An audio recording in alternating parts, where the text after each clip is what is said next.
اب ایک بچہ ہے 7 سال کا، آپ نے نماز پڑھنے کی عادت ڈال دی، پڑھ رہا، اگرچہ غیر شعوری عمر سے شروع کر دیا اس نے، روزہ رکھتا ہے، 9 برس کا ہو گیا، روزہ رکھنا شروع کیا. یہ اعمال جو ہیں ان سے بھی ایک یقین پیدا ہوتا ہے. جیسے یقین سے عمل پیدا ہوتا ہے، ایسے ہی عمل سے بھی یقین پیدا ہوتا ہے. جب مداومت کرتے رہیں گے اس پر تو اس سے بھی ایک یقین کی کیفیت انسان میں پیدا ہو جاتی ہے. سورہ حجرات میں جو بحث آئی ہے اس کے آخر میں یہی ہے کہ اے نبی، یہ بدو جو دعوے دار ہیں ایمان کے، یہ آپ پر احسان دھر رہے ہیں. یمنون علیک ان اسلموا قل لا تمنوا علی اسلامکم بل اللہ یمن علیکم ان ہداکم للایمان ان کنتم صادقین. یہ آپ پر احسان دھر رہے ہیں کہ ایمان لے آیا. نبی ان سے کہیے مجھ پر اپنے ایمان کا کوئی احسان نہ دھرو، اپنے اسلام کا، بلکہ اللہ تم پر احسان دھرتا ہے کہ اس نے تمہیں ایمان کے راستے پر ڈال دیا ہے. جب اسلام پر آ گئے ہو تو عمل کرتے رہو گے. ان تطیعوا اللہ ورسولہ، اگر عمل کرتے رہو گے تو اس عمل کے ذریعے سے بھی تمہارے اندر ایمان پیدا ہو جائے گا. تو یہ 3 راستے ذہن میں رکھیے. جو عوام ہے، غور و فکر، سوچ بچار، اس کی صلاحیت نہیں یا مواقع نہیں، ان کے لیے یہ 2 راستے ہیں، یقین بذریعہ عمل اور یقین بذریعہ صحبت. یہاں سے اٹھا رہے ہیں لوگوں کو، بار بار یہیں آ جاتے ہیں. آپ یادو یہاں پر لیکن نا ان کو دقت ہوتی ہے. یہاں پہ کوئی صاحب پہلے سے روک دیا کرے نا، جو بعد میں گڑبڑ ہوتی ہے. کم بڑھیں. تو ایک ایمان ہے انٹلیکچوئلز کا، صدیقین کا، جن کو قرآن کہتا ہے اولو الالباب الذین یعقلون ان فی خلق السماوات والارض واختلاف اللیل والنہار لآیات لأولی الالباب. ہوش مندوں کے لیے، عقل مندوں کے لیے، غور و فکر کرنے والوں کے لیے، اصحاب دانش و بینش کے لیے ہماری کائنات میں ہماری نشانیاں ہیں. غور کرو اور ہمیں پہچانو، خود اپنے اندر جھانکو اور ہمیں پہچانو. اور ہماری آیات جو ہیں ہمارے کلام کی، اس کی آیات جو ہیں ان میں وہ ایمان رچا بسا ہوا ہے. ان پر غور کرو، غوطہ زنی کرو. قرآن میں ہو غوطہ زن ہے مرد مسلمان. یہ ہے ٹاپ کا ایمان، یہ ہے اصل وہ ایمان کہ جو مطلوب ہے. اب باقی حضرات جو ہیں ان کے قریب رہیں گے، ایمان حاصل کر لیں گے، اور جو اعمال اللہ نے بتائے ہیں ان پر عمل کرتے رہیں گے، ایمان حاصل. اب دوسری بات کی طرف آئیے. نفاق سے کیسے بچا جائے اس کے لیے بھی 3 عمل ہیں. پہلی چیز، اور 2 چیزیں تو وہ ہیں کہ جو سورہ منافقون ہی کے دوسرے رکوع میں بیان ہوئی. پریونشن کیسے ہوگی، بچو گے کیسے؟ دوام ذکر. اللہ کو یاد رکھو. یا ایھا الذین آمنوا لا تلہکم اموالکم ولا اولادکم عن ذکر اللہ ومن یفعل ذلک فاولئک هم الخاسرون. دل کو غفلت میں مت آنے دو.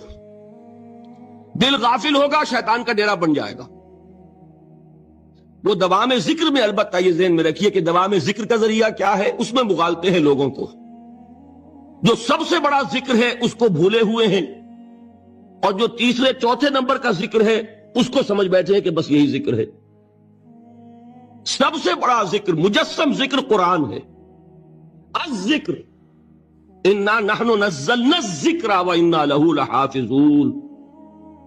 وہ الذکر کون سا ہے؟ قرآن. اسی کو فرمایا، میں نے وہ آیت سنائی تھی کہ لوگ تنزیہ کہتے تھے، یا ایھا الذی نزل علیہ الذکر انک لمجنون. حضور سے مخاطب ہوا کہتے ہیں فلاں جس کے اوپر کے اس کے خیال کے مطابق ذکر نازل ہوا ہے، ہم تو تمہیں پاگل سمجھتے ہیں. وہاں بھی لفظ کیا ہے؟ الذکر. تو معلوم کیا ہوا؟ انا انزلنا الیک الذکر لتبین للناس ما نزل الیہم. یہ الذکر ہے. تو اس سے بڑا ذکر کوئی نہیں. تلاوت قرآن، تدبر قرآن، غور و فکر قرآن کا، قرآن کو یاد کرنا. اس پر میرا کتاب چاہے مسلمانوں پر قرآن مجید کے حقوق، اب تو یہاں شاید کوئی کتاب موجود نہیں رہی ہے، اگر آپ کو ضرورت ہوتی ہے پاکستان سے منگا لیتے ہر شے، پڑھیے انشاءاللہ آ جائے گی چیزیں. نمبر 2 ذکر کیا ہے؟ اقیم الصلاۃ لذکری. نماز کو قائم کرو میری یاد کے لیے. یہ ذریعہ ذکر میں، وہ تو ہے ہی مجسم ذکر، اور یہ ذریعہ ذکر میں سب سے اہم ہے. یہ عملی ذکر بھی ہو رہا ہے اور قولی بھی ہو رہا ہے. سورہ فاتحہ پڑھی آپ نے، قرآن شریف کی کچھ آیات پڑھی، پھر رکوع کیا. یہ رکوع جو ہے یہ آپ کا عملی ذکر ہے کہ آپ نے اپنے وجود سے اللہ کی عظمت کو تسلیم کیا. پھر آپ سجدے میں گرے. یہ آپ کا عملی ذکر ہے کہ اپنے وجود سے آپ نے اللہ کی عظمت کو اور تسلیم کیا. تیسری چیز ہے مسنون دعائیں اور مسنون اذکار جو حضور سے ثابت. ہمارے ہاں کیا ہو گیا، مجھے فلاں بزرگ نے یہ چیز بتائی ہے، وہ تو پڑھتے چلے جا رہے ہیں. نہ قرآن سے دلچسپی، نہ اذکار مسنونہ سے دلچسپی، ادعیہ معصورہ. آپ غور کریں گے کہ زندگی کے ہر عمل کے لیے حضور کی دعا موجود ہے.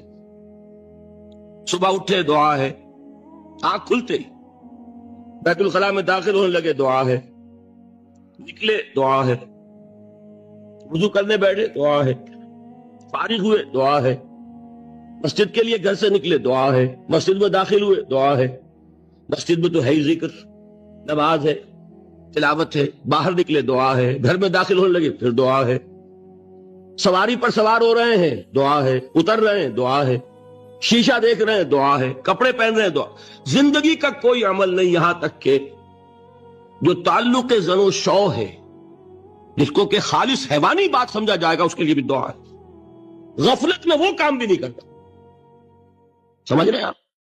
اب آپ غور کیجئے، اس میں کوئی اضافی وقت نہیں لگا، اضافی پوسچر اختیار نہیں کیا آپ نے، یوں بیٹھو، اس طرح بیٹھو، یوں کرو، کوئی آپ کا وقت اضافی نہیں لگا. جو کام کر رہے ہیں اور آپ اللہ کو یاد کر رہے ہیں. وہ اللہ کی یاد اس کام کی مناسبت سے ہے. ان ادعیہ معصورہ سے دو تعلق جڑ گئے انسان کے. دعا کس سے کر رہے ہیں؟ اللہ سے. جڑا کہ نہیں؟ اور یہ الفاظ کس کے ہیں؟ محمد رسول اللہ کے. تو آپ کے دو تعلق جڑ گئے. آپ اپنی جی سے گھڑ کر دعا مانگیں گے تو پہلا تعلق تو ہو جائے گا، دوسرا نہیں ہوگا. بہتر سے بہتر دعا مانگ لیں آپ.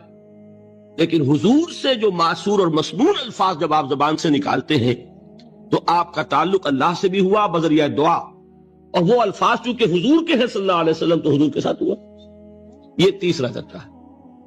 چوتھے درجے میں میں مانتا ہوں کہ ایک ہوتی ہے خاص کسی شخص کے امراض کی تشخیص کرنے کے بعد تجویز.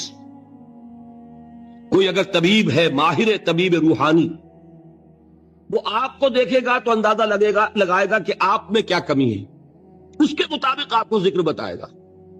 میں فلاں آیت کا مراقبہ کیا کرو. کسی میں بزدلی ہوتی ہے، کسی میں مال کی محبت زیادہ ہوتی ہے، کسی میں توکل کی کمی ہے، کسی میں شہرت کی خواہش ہے، نمایاں ہونے کا جذبہ ہے، کسی میں تکبر ہے. سب کا ایک سا برس تو نہیں ہوتا نا. تو یہ در حقیقت اندھے کی لاٹھی سے نہیں چلنے والی بات. یہ تو ماہر کی کا کام ہے کہ وہ تجویز کرے کہ تمہارے لیے خاص طور پر ذکر یہ ہے. در حقیقت ہمارے جو یہ سلسلے تھے سلوک کے، بڑے ماہر ہوتے تھے یہ لوگ، بڑے ماہر اطباء تھے. یہ جو علم نفسیات ہے اس کے ہمارے صوفیاء سے بڑھ کر کبھی کوئی عالم گزرا ہی نہیں دنیا میں.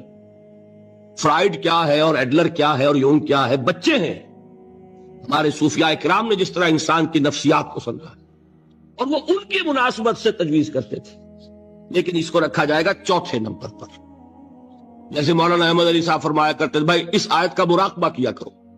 مراقبہ کیا مانی؟ اب ان الفاظ کو بھی ہم نے خام خواہ کچھ خاص ایک شکل دے دی. مراقبہ کیا؟ توجہ کرنا، دھیان کرنا، خاص اس آیت کے اوپر، اس کے معانی پر اپنے ذہن کو جمانا. تو کیوں ہے؟ تاکہ آپ کے اندر جو کمی ہے اس کی تلافی اس سے ہو. لیکن یہ کہاں آئے گا؟ چوتھے نمبر. سمجھ گئے؟ تو نفاق سے بچنے کا ذریعہ، پریونشن کیا ہے نفاق سے؟ دوام ذکر. نہ تمہیں تمہاری اولاد، نہ تمہارے اموال، نہ تمہاری تجارت، نہ کاروبار اللہ کے ذکر سے غافل نہ کر سکے.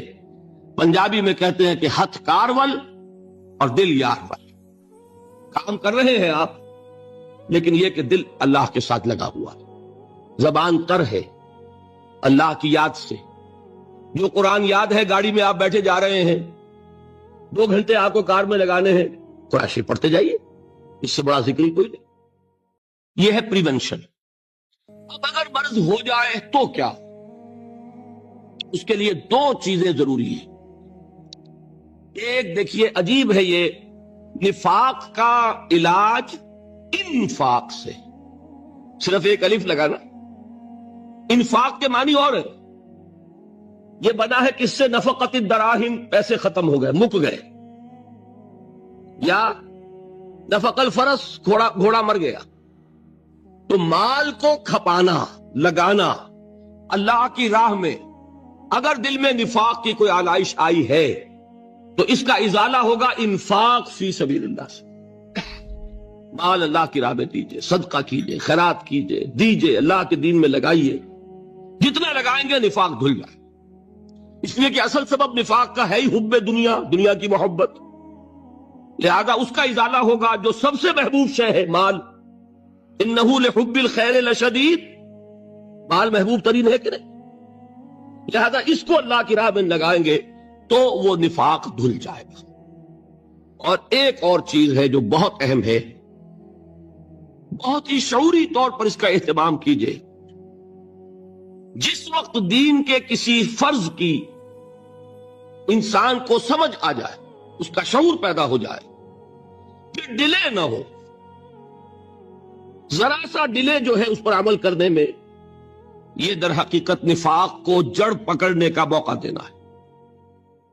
امیڈیٹ ایکشن، ایک بات سمجھ میں آ گئی، فوراً عمل کرو۔ اس میں شیطان کیا کرتا ہے؟ ذرا ٹھہر جاؤ، ابھی دیکھو یہ فرض ہے، یہ ذمہ داریاں ہیں، یہ کرنا ہے، اور پھر لگا دینا اپنے آپ کو۔ بہت سے لوگ کہتے ہیں بس یہ ریٹائرمنٹ کے بعد تو سارا میں دین کے لیے وقت کر دوں گا۔ اول تو خدا کے بندے تمہارے اندر رہ کیا جائے گا ریٹائرمنٹ کے بعد؟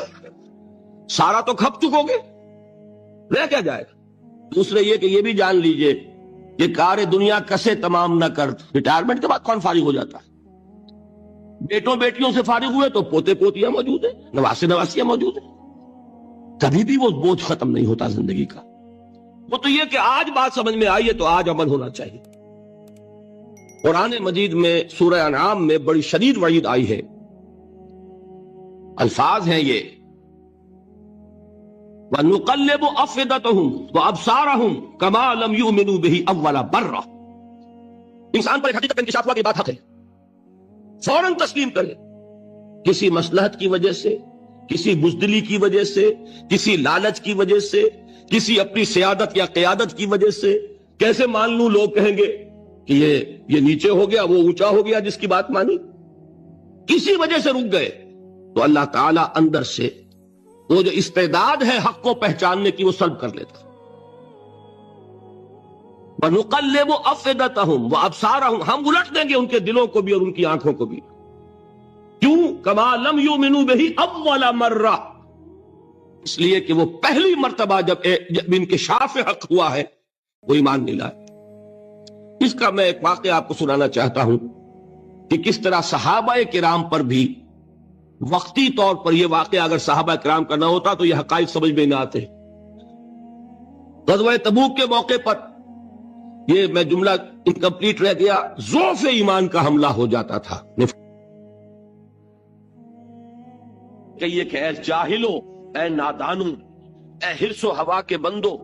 ایک بات ذرا نوٹ کر لیجئے کہ لفظ جاہل جب ہم اردو میں بولتے ہیں اس کا مفہوم کچھ اور ہے، بلکہ وہ میرے نزدیک نسبتاً ہلکا ہے۔ عربی میں یہ لفظ اس سے کہیں زیادہ ثقیل معنی ہے۔ اردو میں ہم جاہل کہتے ہیں اس شخص کو جو پڑھا لکھا نہیں ہے۔ عربی میں ہو سکتا ہے کہ کوئی شخص بہت بڑا عالم ہو پھر جاہل ہو۔ جاہل کا لفظ عربی میں آتا ہے ایک ایسے شخص کے لیے جو خواہشات سے مغلوب ہے، جذبات سے مغلوب ہے، شہوات سے مغلوب ہے۔ ایک تو وہ شخص ہے کہ جو اپنی عقل سے راستہ دیکھ رہا ہے اور چل رہا ہے، اور ایک وہ شخص ہے کہ جو اندھا بہرا ہو کر خواہشات کے پیچھے لگا ہوا ہے، جو جذبات کا غلام بن گیا، جو شہوات کی بندگی کر رہا، وہ جاہل ہے۔ تو در حقیقت عربی زبان میں عالم کے مقابلے میں جاہل نہیں ہے، بلکہ جاہل ہے عاقل کے مقابلے میں۔ ایک وہ شخص ہے کہ جس کی زندگی میں عقل، اس کی سوجھ بوجھ، اس کے شعور کو اپر ہینڈ حاصل ہے، جذبات اس کے نیچے ہیں۔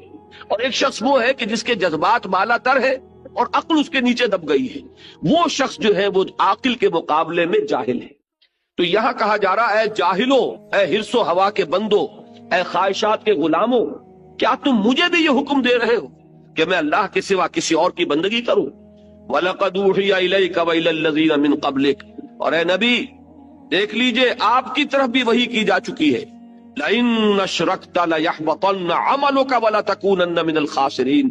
اگر بالفرض، میں پھر بالفرض کا اضافہ کر رہا ہوں، اگر بالفرض آپ نے بھی شرک کیا تو سارے اعمال آپ کے بھی حبط ہو جائیں گے اور آپ بھی خسارہ پانے والوں میں سے ہو کر رہیں گے.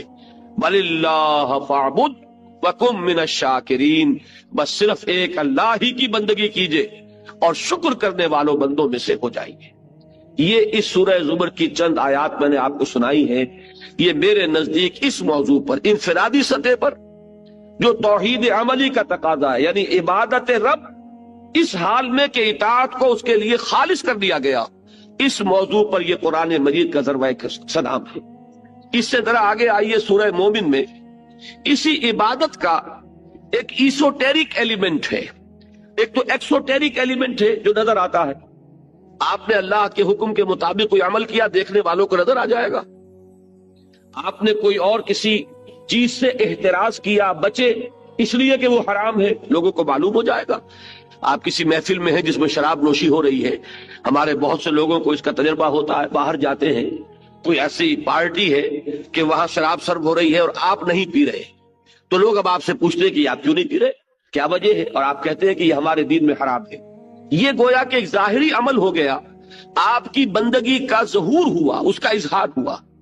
ایک اسی بندگی کا ایسوٹیرک ایلیمنٹ ہے جو اندر ہی اندر ہوتا ہے، وہ ہے اللہ سے دعا.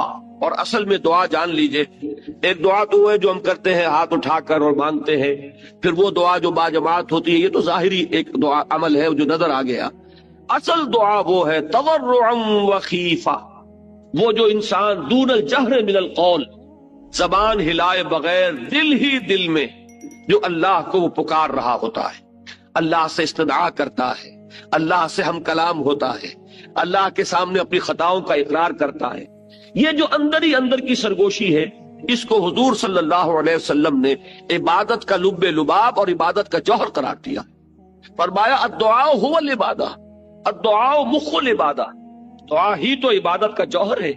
یہ دعا ہی تو اصل میں مخ کہتے ہیں عربی زبان میں ہڈی کا جو گودا ہوتا ہے اس کو، اصل میں جو گودا ہے اس کا جو جوہر ہے وہ در حقیقت دعا ہے.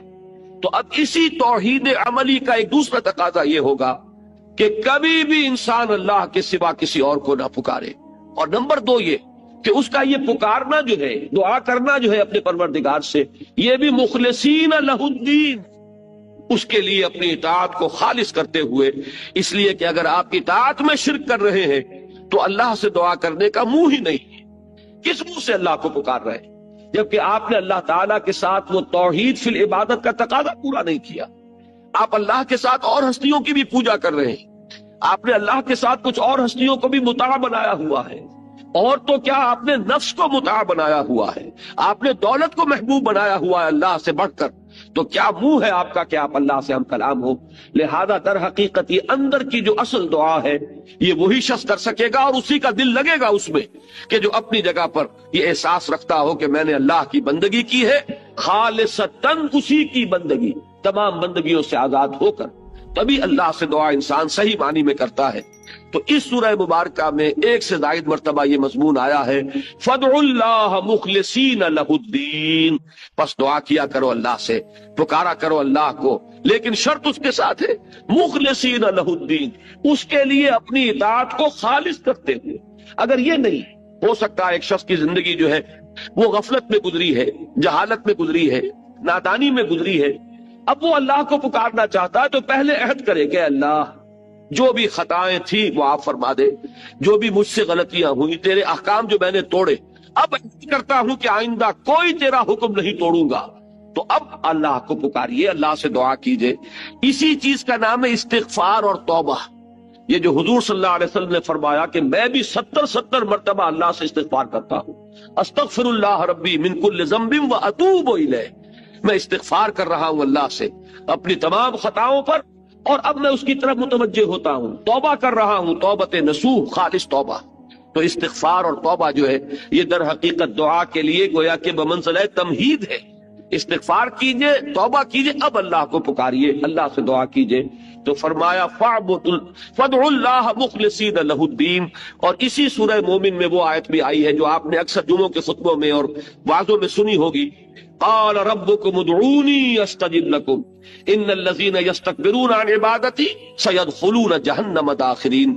تیرے رب نے یہ کہہ دیا ہے، اعلان کر دیا ہے، مجھے پکارو. قال ربکم، تمہارے پروردگار کا اعلان عام ہے، مجھے پکارو، مجھ سے دعائیں کرو، میں تمہاری دعائیں قبول کروں گا. اور جو لوگ بربنائے استکبار میری عبادت اور میری دعا سے وہ ابا کرتے ہیں، انکار کرتے ہیں، اعراض کرتے ہیں، وہ جہنم میں داخل ہوں گے ذلیل و خوار ہو کر. اب یہ جو دو پہلو میں نے آپ کے سامنے توحید عملی کے بیان کیے، ایک اللہ کی بندگی ہمہ تن ہمہ وجوہ اور یکسو ہو کر، یک رنگ ہو کر، ایک صرف ایک ہی اللہ کو پکارنا، اسی سے استغاثہ، اسی سے دعا، اسی سے استمداد، اسی سے استعانت. اب اس سے آگے بات چلتی ہے، یہی توحید عملی. اب ایک اجتماعی نظام ہے، ایک معاشرہ ہے، اس معاشرے میں دستور ہے، قانون ہے، انسانی زندگی جو ہے، جو کہا گیا ہے کہ انسان متمدن حیوان ہے. علیحدہ علیحدہ تو آپ رہتے نہیں کہ آپ اللہ کی بندگی کر سکیں. آپ ایک معاشرے کے اندر گتھے ہوئے ہیں، آپ جکڑے ہوئے ہیں، آپ کے رشتے ہیں، آپ کے ناطے ہیں، آپ کے کاروباری تعلقات ہیں. آپ جس ملک میں رہتے ہیں اس کا کوئی دستور ہے، اس کا کوئی نظام ہے، وہاں کوئی قانون نافذ ہے. اب یہ اجتماعی توحید کیا ہوگی کہ اللہ کا دین، اللہ کی اطاعت پورے اجتماعی نظام پر غالب ہو جائے. اگر ایسا نہیں ہو رہا، بلکہ یہ کہ زندگی کے ہم نے حصے بکھرے کر لیے ہیں کہ مسجد میں تو کاملتاً اللہ کی اطاعت ہوگی، لیکن پارلیمنٹ میں نہیں، ہائی کورٹ میں نہیں، چیف کورٹ میں نہیں، سپریم کورٹ میں نہیں. اگر یہ بات ہے تو اس کا مطلب وہی شرک ہو گیا، وہی تقسیم ہو گئی. جیسے انفرادی زندگی کی تقسیم شرک ہے کہ کچھ اطاعت اللہ کی کچھ کسی اور کی کر لی، کچھ اپنے نفس کی کر لی، کچھ رواج کی کر لی، کچھ زمانے کے چلن کی کر لی. تو یہی تو شرک ہے، یہ شرک ہے، عمل کا شرک. اسی طریقے سے اجتماعی نظام میں جب تک کہ پورا نظام اللہ کی اطاعت کے تابع نہ آ جائے، سیاست ہو تو اس کے تابع ہو، قانون ہو تو اس کے تابع ہو، عدل کا نظام ہے تو اس کے تابع ہو، معیشت ہے تو اس کے تابع ہو، سماجی نظام ہے تو اس کے تابع ہو، آئلی نظام ہے تو اس کے تابع ہو. جب تک کہ اجتماعی نظام پورا کا پورا اللہ کی اطاعت کے تحت نہیں آ جاتا، در حقیقت توحید کا تقاضا اجتماعی سطح پر پورا نہیں ہوگا. اسی کا نام ہے اقامت دین، اسی کا نام ہے تکبیر رب، اسی کا نام ہے اظہار و دین الحق علی الدین کلہ، پورے کے پورے نظام اطاعت پر اللہ کی اطاعت کو غالب کر دیا جائے.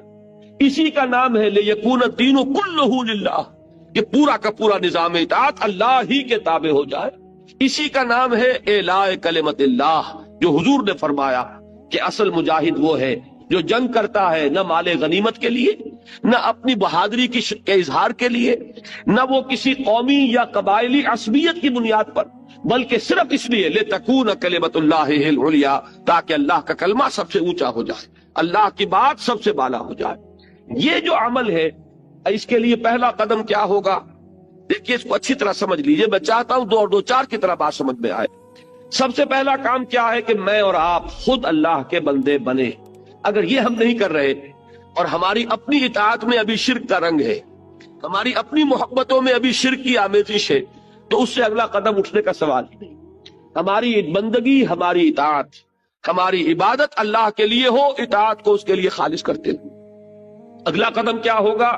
اب اسی کی دعوت دیجئے، اسی کو عام کیجئے، لوگوں کو، اوروں کو بھی یہ بات کہیے کہ اللہ کے بندے بنو، اپنے خواہشات کی بندگی ترک کرو، اور کسی کی اطاعت جس میں معصیت آ رہی ہو اللہ کی، اس کو ترک کر دو، خدا واحد کی بندگی اختیار کرو. یہی دعوت ہے تمام انبیاء کرام کی. قرآن مجید میں آپ پڑھ جائیے، کتنی ہی صورتوں میں ایک ایک رسول کا نام لے کر فرمایا گیا ہے. ان سب کی ایک ہی دعوت تھی.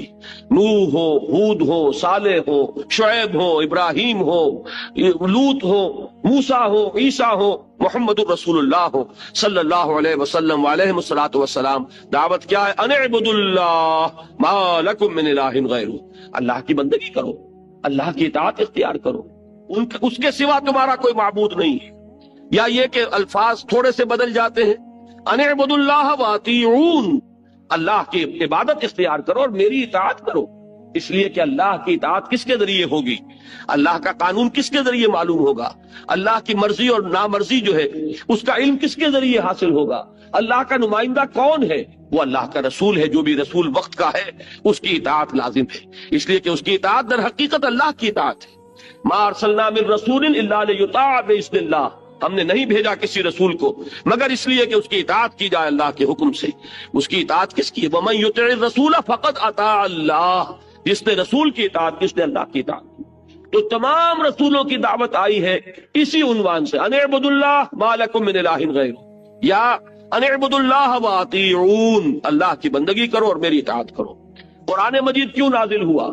کتاب احکمت آیاتہ ثم فصلت من لدن حکیم خبیر، اللہ تعبدوا الا اللہ، اللہ کے سوا کسی اور کی بندگی نہ کرو. تمہاری تخلیق کا مقصد کیا ہے؟ فرمایا وما خلقت الجن والانس الا لیعبدون، میں نے جنوں اور انسانوں کو پیدا ہی اس لیے کیا کہ میری بندگی کریں. یہ دعوت جو ہے اس کا مضمون آیا ہے اگلی سورت میں، سورہ حامیم سجدہ میں.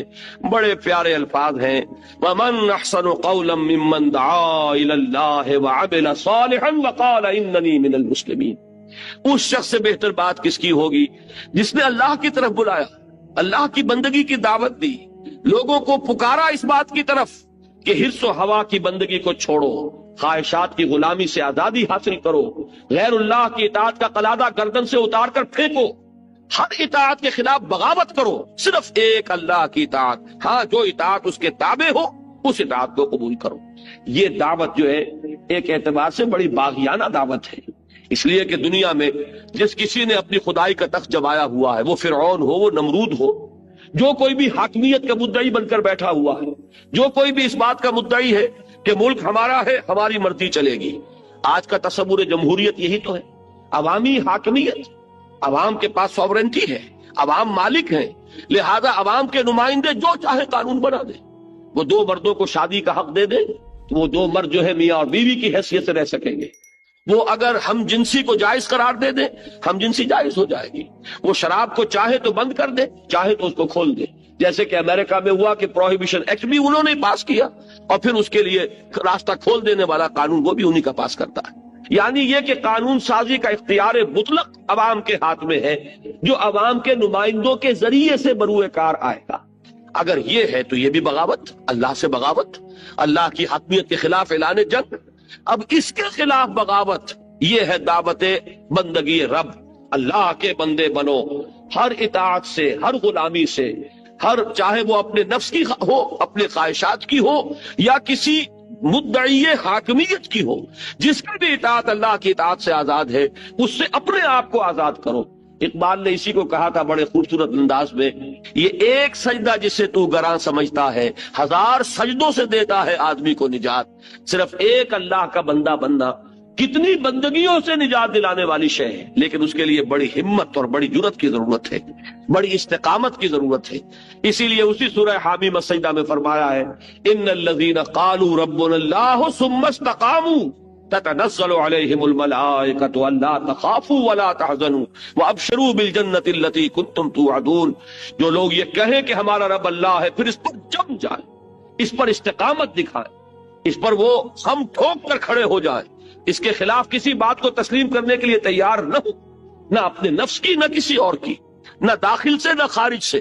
تو یہ وہ لوگ ہیں جن پر فرشتوں کا نزول ہوتا ہے کہ نہ کوئی غم کھاؤ، نہ کوئی رنج اور افسوس کو قریب آنے دو، خوشیاں مناؤ اس جنت کی جس کا تم سے وعدہ کیا گیا تھا. یہ کون لوگ ہیں؟ شرط صرف ایک، جو یہ کہیں کہ ہمارا رب اللہ ہے، پھر اس پر جم جائے. تو سورہ حامیم سجدہ کا مضمون ہے اب اس کی دعوت، بندگی رب کی دعوت. اب آئیے اس کے بعد یہ سورہ شورا، اس میں وہ مضمون آیا ہے کہ جو آپ کے پاس بھی یہ آیات ہیں. اب ان آیات کو سامنے رکھیے اور اس کے ایک ایک لفظ کے اوپر توجہ صرف کیجیے. ارشاد ہوتا ہے شرع لکم. ان آیات کے مفہوم کے ضمن میں چونکہ بعض مغالطے کچھ لوگوں کو ہوئے ہیں خلوص و اخلاص سے، اور کچھ لوگ وہ دانستہ مغالطہ پیدا کرنا چاہ رہے ہیں، لہذا میں یہ چاہتا ہوں کہ آپ اس کے ایک ایک لفظ کو اچھی طریقے سے سمجھیں. شرع لکم، شرع وہی لفظ ہے جس سے شریعت بھی بنا ہے اور اسی سے شارع بنا ہے. شارع عام نہیں ہے، شارع کسے کہتے ہیں؟ راستے کو. اور شریعت یہ بھی در حقیقت ایک راستہ ہے جس پر کہ اللہ اور اس کے رسول نے چلنے کا حکم دیا ہے، یہ کرو یہ نہ کرو. وہ شریعت، یہ شارع. اور یہیں سے لفظ آیا شرع، مقرر کر دیا تمہارے لیے، شرع لکم، مقرر کیا تمہارے لیے، من الدین، دین میں سے۔ اب دین میں سے کے دو مفہوم ہو سکتے ہیں، اس لیے کہ چونکہ جب بحث ہوتی ہے، گفتگو ہوتی ہے، یہ نہیں ہے یہ ہے، تو میں اصل میں ثابت یہ کر دینا چاہتا ہوں کہ قرآن اپنے مضامین پر اس طریقے سے محافظت کرتا ہے کہ جتنے ممکن ترجمے کیے جا سکتے ہیں وہ سامنے رکھ لیجئے، مراد سب کی ایک ہوگی، سوائے اس کے کہ اس سے کنفیوژن پیدا کرنے کی کوشش کی جا رہی ہو، اور کوئی چیز نہیں ہوتی، نتیجتاً بات وہیں پہنچ جائے گی۔ اگر ایک جگہ پر دو ترجمے ممکن ہیں، کوئی حرج نہیں، ان دونوں ترجموں کو دیکھیے کہ بات آخر کہاں جا رہی ہے، تو اس کی ایک مثال آ جائے گی کہ منطقی طور پر جو نتیجہ نکل رہا ہے وہ دونوں ترجموں کا ایک ہے۔ شرع لکم من الدین، اب یہاں پر من الدین کے دو ترجمے، فارسی ذرا سی اپنے سامنے رکھیے کہ از قسم دین، ایک ترجمہ تو یہ ہوگا دین کی قسم سے تم پر وہ چیز لازم کی جا رہی ہے، یا در بارے دین، دین کے بارے میں یہ بات لازم کر دی گئی، طے کر دی گئی۔ یہ دو ترجمے اس کے ممکن ہیں۔ شرع لکم من الدین، طے کر دیا ہے تمہارے لیے، از قسم دین، یا طے کر دیا ہے تمہارے لیے در بارے دین، دین کے بارے میں، دین کے سمت میں۔ یہاں سمجھیے دین کہتے کسے ہیں؟ یہ لفظ قرآن مجید کی ایک بڑی بنیادی اصطلاح ہے۔ اس کا جو سب سے بنیادی مفہوم ہے عربی زبان میں، یہ میں نے بارہا کہا ہے، آج پھر اشارہ کر رہا ہوں کہ جتنی اصطلاحات ہیں قرآن مجید کی، یہ سب عربی زبان کے الفاظ تھے۔ جب قرآن نازل ہو رہا تھا اس وقت یہ عربی میں مستعمل تھے۔ نیا لفظ قرآن مجید لاتا تو عرب سمجھتے نہیں۔ ظاہر بات ہے کہ پک اینڈ چوز کیا ہے قرآن نے، وہ جو زبان مستعمل تھی، جو عربی مبین تھی، جو اہل عرب استعمال کر رہے تھے، اس میں سے الفاظ کا انتخاب کیا ہے۔ وہ انتخاب حکمت کی بنیاد پر ہے۔ اچھا، ایک تو ہے عام الفاظ کا انتخاب، ایک یہ ہے کہ جب اسے اصطلاح کی شکل دی ہے تو اس میں اضافی مفہوم خود پیدا کیا ہے۔ مثال کے طور پر صوم کے کیا معنی ہے؟ رک جانا۔ اب رک جانے کی کیا معنی ہے؟ کس چیز سے رک جانا؟ اب صوم جو دین میں ہے وہ ایک اصطلاح ہے۔ صوم وہ روزہ ہے کہ صبح سے لے کر اور سورج کے غروب ہونے تک، طلوع فجر سے اور غروب شمس تک انسان کا کھانے پینے سے رک جانا، اپنی جنسی شہوت کو پورا کرنے سے رک جانا، جائز چیزیں بھی نہ کھا سکتے ہو نہ پی سکتے ہو، جائز طریقے سے بھی اپنی شہوت کے تقاضے کو پورا نہیں کر سکتے، یہ پورا قانون جو ہے اس کو پس منظر میں رکھیے۔ تو اب یہ صوم کا مطلب ہے۔ صوم کے معنی صرف رک جانا نہیں ہے۔ تزکیہ کے معنی کیا ہے؟ تزکیہ کے معنی پاک کرنا، صاف کرنا۔ لیکن زکوٰۃ کے معنی کیا ہے؟ زکوٰۃ آپ کہتے ہیں زکوٰۃ کے معنی پاک کرنا، صاف کرنا، جس طرح چاہے کوئی پاک کر لے، صاف کر لے، نہیں۔ زکوٰۃ اب ایک اصطلاح ہے۔